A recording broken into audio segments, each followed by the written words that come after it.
തൃശൂർ പൂരത്തിന്റെ ആവേശത്തിലാണ് ഓരോ നാടും നഗരവും. കണിമംഗലം ശാസ്താവിന്റെ പുറപ്പാടോടെ 36 മണിക്കൂർ നീണ്ടു നിൽക്കുന്ന പൂരത്തിന് തുടക്കമായിരിക്കുകയാണ്. ഇപ്പോഴത്തെ കണിമംഗലം ശാസ്താവ് തെക്കേ ഗോപുര നടയിലേക്ക് പ്രവേശിച്ചിരിക്കുന്നു. വർണ്ണവിസ്മയങ്ങൾക്ക് സാക്ഷിയാകാൻ ശക്തന്റെ തട്ടകത്തിലേക്ക് ഒഴുകിയെത്തുകയാണ് ജനങ്ങൾ. മറ്റൊരു പ്രധാനപ്പെട്ട കാര്യം, ചെമ്പുക്കാവ് ഭഗവതിയുടെ തിടമ്പേറ്റുന്നത് ആനപ്രേമികളുടെ സ്വന്തം തെച്ചിക്കോട്ടുകാവ് രാമചന്ദ്രനാണ്. അതുകൊണ്ട് ആനപ്രേമികളുടെ എല്ലാ കണ്ണുകളും ഇന്ന് ചെമ്പൂക്കാവിലേക്കുമാണ്. പൂരാവേശം ഒരു തരി പോലും ചോരാതെ പ്രേക്ഷകരിലേക്ക് എത്തിക്കാൻ നമ്മുടെ ന്യൂസ് മലയാളം ടീമും സർവ്വസജ്ജമാണ്. ന്യൂസ് മലയാളം പ്രേക്ഷകർക്ക് കേന്ദ്രമന്ത്രി സുരേഷ് ഗോപി പൂരാശംസകളും നേർന്നു.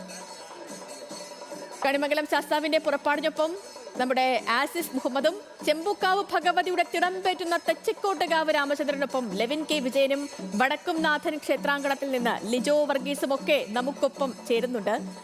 3 പേരിലേക്കും എത്തും. കാരണം ഇന്നത്തെ കാഴ്ചകൾ, ഇന്നത്തെ വിശേഷങ്ങളൊക്കെ പൂര നഗരിയിൽ നിന്നുള്ളതാണ്. പക്ഷേ ഞാൻ ആദ്യം പോകുന്നത് നമ്മുടെ ആസിഫിലേക്കാണ്. Asif, good morning. പൂരാശംസകൾ നേരുകയാണ് തുടക്കത്തിൽ തന്നെ.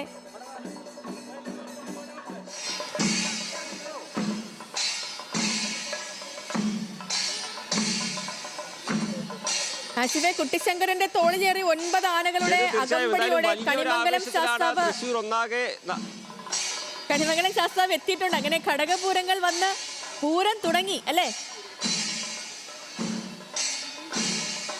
അതെ, ഘടകപൂരങ്ങളുടെ വരവ് ആരംഭിച്ചിരിക്കുകയാണ്. ഇന്ന് 5:30 കണിമംഗലം ശാസ്താവിന്റെ പ്രയാണം ആരംഭിച്ചത്. അത് ഇപ്പോൾ വടക്കുംനാഥന്റെ സന്നിധിയിലേക്ക് പ്രവേശിച്ചിരിക്കുകയാണ്. നമുക്ക് ദൃശ്യങ്ങളിൽ കാണാൻ കഴിയും 9 ആനകളുടെ അകമ്പടിയോടുകൂടിയാണ് കണിമംഗലം ശാസ്താവ് വടക്കുംനാഥന്റെ മണ്ണിലേക്ക് പ്രവേശിച്ചിട്ടുള്ളത്.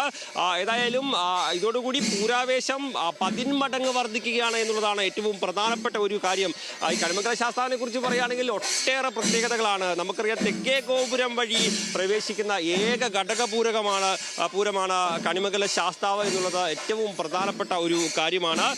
വടക്കുംനാഥന് അഭിമുഖമായി കണിമംഗലം ശാസ്താവ് വരാറില്ല. അത് പ്രധാനപ്പെട്ട ഒരു കാര്യവും കണിമംഗല ശാസ്താവ് ദേവഗുരുവാണ് എന്നാണ് സങ്കല്പം. ആ സങ്കല്പം വരാതെ തെക്കേ ഗോപുരം വഴി പ്രവേശിച്ച് കണിമംഗലം ശാസ്താവ് മുന്നോട്ട് പോകുന്നത് എന്നുള്ളത് മറ്റൊരു പ്രധാനപ്പെട്ട ഒരു കാര്യം.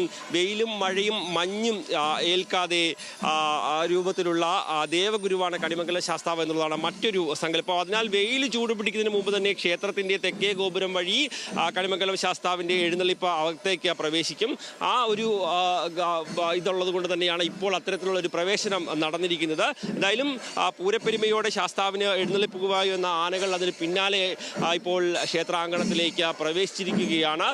ഇനി നമുക്കറിയാം, മറ്റ് ഘടകപൂരങ്ങളുടെ വരവ് അത് ഇപ്പോൾ ആരംഭിച്ചിട്ടുണ്ട്. 7 മണിയോടുകൂടി തന്നെ മറ്റ് ഘടകപൂരങ്ങളുടെ വരവും ഇപ്പോൾ ആരംഭിച്ചിട്ടുണ്ട്.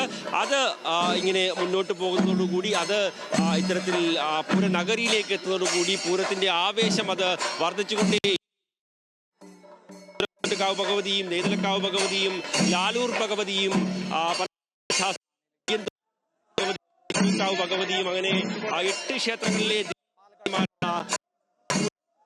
നമ്മുടെ വടക്കുംനാഥന്റെ മണ്ണിലേക്ക് എത്തുക. ആ പ്രയാണം ഇപ്പോൾ തുറന്നുകൊണ്ട് ഇരിക്കുന്നു. അങ്ങനെ എല്ലാ ശാസ്താവും പലയിടങ്ങളിലായി നിന്ന് ആരംഭിച്ചിട്ടുണ്ട്.